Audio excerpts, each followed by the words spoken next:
यीशु मसीह के नाम से आप सभी को सत्य वचनों के ध्यान के लिए स्वागत है। परमेश्वर का पुत्र आदम परमेश्वर से दूर हो चुका था। उस फल को तोड़कर खाने से वो परमेश्वर से दूर हो चुका था, यानी पाप कर चुका था। पाप यानी परमेश्वर से दूर होना। और इस स्त्री ने यह सभी इस फल को तोड़कर आदम को दिया था। और परमेश्वर उसे ढूंढ कर आए थे, तुम कहाँ हो? परंतु वो नंगा हो चुका था। उसने बताया कि मैं नंगा हूं, इसीलिए मैं छिपा हूं।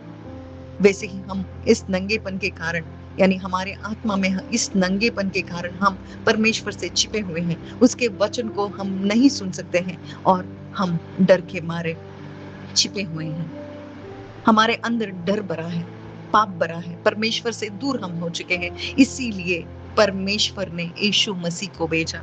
यीशु मसीह हमें ढूंढ कर आए हैं और हमें भी पूछ रहे हैं, तुम कहाँ हो? तुम मुझे देखो।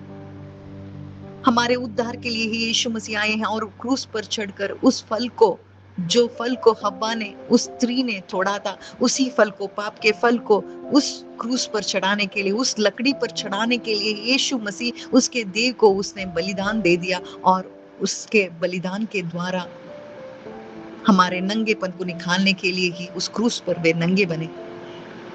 और उसने कहा कि मैं प्यासा हूं, यानी हमारे नरक को भी उसने उस क्रूस पर अनुभव किया। और उसी स्त्री को देखकर, यानी वहां पर वो स्त्री खड़ी थी, यानी इस उद्धार को यीशु मसीह ने ही किया था। और इस उद्धार को हम भी पा सकते हैं। जो कोई भी यीशु मसीह को देखता है, उसके नंगेपन को देखता है। हमारा नंगापन उसने लिया है, हमारे पाप को उसने लिया है, हमारे सब श्राप को भी उसने लिया है। परमेश्वर से दूर हो चुके हैं, परंतु उसके लहू के द्वारा हम परमेश्वर से एक हो सकते हैं, उसी से विश्वास रखने से। यीशु मसीह मेरे बदले उस फल को उसने क्रूस पर चढ़ाया है। जो कोई भी इसे मानता है वही उद्धार पा सकता है। इसीलिए यीशु मसीह आए हैं हमें उद्धार देने के लिए। क्या तुमने यीशु मसीह से विश्वास रख के इस उद्धार को पाया है? आमीन।